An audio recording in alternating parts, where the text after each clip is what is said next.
everyone. I hope you enjoyed the little video that I wanted you to watch, which was really cool. Ken Burns' video on the national parks.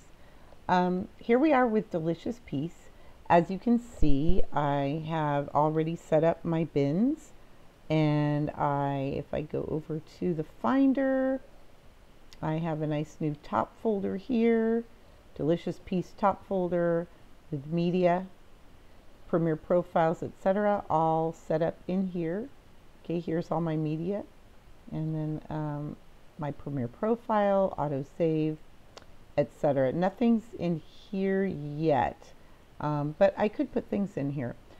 For this assignment, I want you to possibly get more videos or stills for this documentary. For example, when they're talking about how the world of global commodities, you could have a really cool image of the stock market, or something like that, to be really interesting. You can add more images of people enjoying their coffee, things like that, or videos of people enjoying coffee, things like that. Just push this and make it a little bit better. Also, I want to point out that the audio of Ed O'Neill isn't the greatest, so I'm thinking it would be good if you all actually record your own audio. And there's a new feature in Premiere which enhances voices, which just like on the fly, which looks kind of fun. So we'll take a look at that as well. So I'm going to show you a slightly different way of bringing in the media. Remember, we can always just go Command I. So like if I were in footage here, I could just hit Command I. Let's go, file. I'm sorry, let's see, where am I here? Import or Command I. For some reason it's acting a little bit weird. And then you could find what you need, right? Or you could go into the footage bin like this, and you could just drag everything. Now, keeping in mind that not everything is footage. So if I just dragged all of this, now some people will argue that you shouldn't just drag, but I think we're gonna try it and see if it works fine. So I'm dragging everything into here. This a little less stable if you drag rather than Command I. But here I am, I've got my footage in here.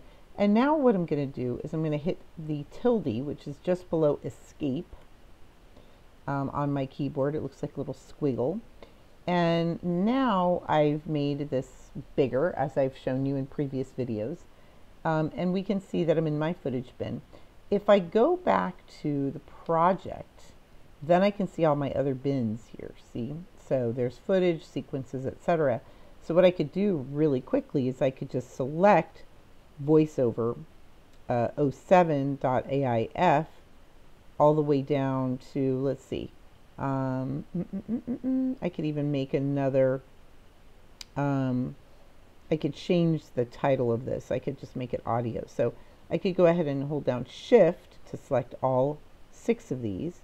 And you'll notice that we know this is only audio because we see just the little waveform in the icon.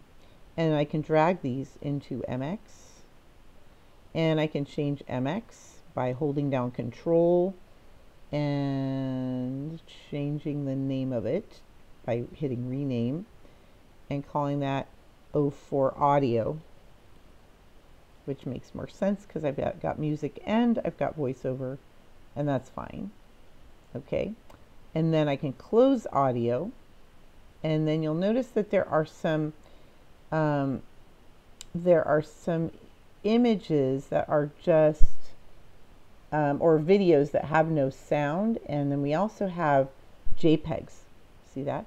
So I'm going to grab the videos that don't have sound, or the ones that are opening titles that I know are actually opening titles, things like that. So this opening title, I'll just take this and grab it and put it in titles and credits. You can see it nicely goes right in there. This is a video of a sign, so we're going to keep that in footage. Map of Uganda, map of Africa, that could be considered footage. It's not really a title. It does bring us sort of into the video a little bit, but I think we're okay just leaving it where it is. These are bumpers, so I would say, now one thing I could do, let me show you something. If I go back here and I make this, I hit the tilde again, and I make sure that I have all my bins tabbed up at the top. So what I can do is I can go into titles and credits here, and it's going to tab it over here. Go back to the project. You'll see why I'm doing this in a moment.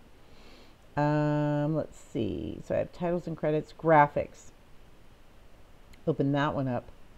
And now if I go back and I hit the tilde just below escape on my keyboard, now I can do this. So if I open up footage, you'll see that graphics is up here, titles and credits is up here. I think that's all I need to do. So I grab all of these JPEGs, which are still images, and I click on the first one, students, and then I shift click on the last one, so I get all 6 of these. Now I'm going to drag it up and into graphics and down. And now, as you can see, I'm nicely putting things where they need to be because I have them tabbed up here. I'm going to take these bumpers, because these are really more like titles and credits, and put these in here and down. Okay, and you'll notice that opening title is already in there. Go back to the project, and let's see, is all of the rest of this footage? I would say it is. Okay, so now everything's nicely organized. My footage is where it should be. Okay, my graphics are where they should be, and my audio is where it should be, as well as my titles and credits. So that's a quick way to organize your footage. Now, moving right along, we also need to make a sequence. And so if I double click into the sequences bin and go to new item, which is this little button right here, which looks like a little piece of paper, sequence. Remember, Premiere really wants to make sure you make the sequence exactly like it needs it to be. Go to settings, editing mode. We're going to scroll all the way up, and we're going to stick with our custom setting, which will be 23.976 frames per second, 1920 by 1080, square pixels, no fields. All of this should be just as you see it here, and all of this is good. Now, I had copied the name of the project, which is Penton Jennifer Delicious Piece, and the date. I'm going to see if it's still in there. It is, yay. All right, sequence name is the same, and then I'm going to put an underscore V1. So that's the name of my sequence. That way when I export, it's going to be a very easy, well-named sequence. I won't have to rename it. Click on OK. And now, as you can see, I have my sequence in here. One more thing I want to check, which I taught you before, is I'm going to go into Preferences, Media, and double check that default media scaling is set to frame size. We're working in 1920 by 1080. And I believe Delicious Piece footage is a little smaller than that. Let's go ahead and take a look here. If I go into footage, and if I'm looking at it as text view or list view, you can see it's a little bit smaller. So my sequence is 1920 by 1080. My footage is 960 by 720, but it will immediately fit the actual frame size of my sequence, because I went to Preferences, Media, and I set it up to make sure that default media scaling is set to frame size. All right, and that's good. So now I'm going to start. Hopefully you've looked through your footage already, as I said in the instructions, and you're going to start putting things together. You're also going to notice that you definitely want to listen to the voiceover of Ed O'Neill talking about this coffee.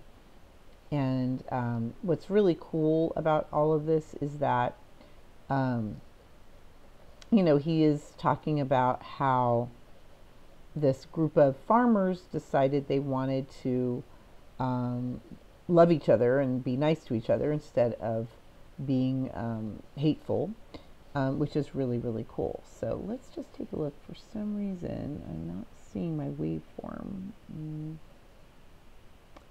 Interesting. Okay, let's play it. It should play correctly. We delight in the smell of the brew. Here we go. We Yeah, drink for it to some start the reason we're not day. seeing the waveform. So there might be a setting or a problem with RAM that I'm dealing with here. But I'm going to stop at this point so I can fix this. And also, this is a good, nice introduction to how to organize, just a nice reminder how to organize and start your project.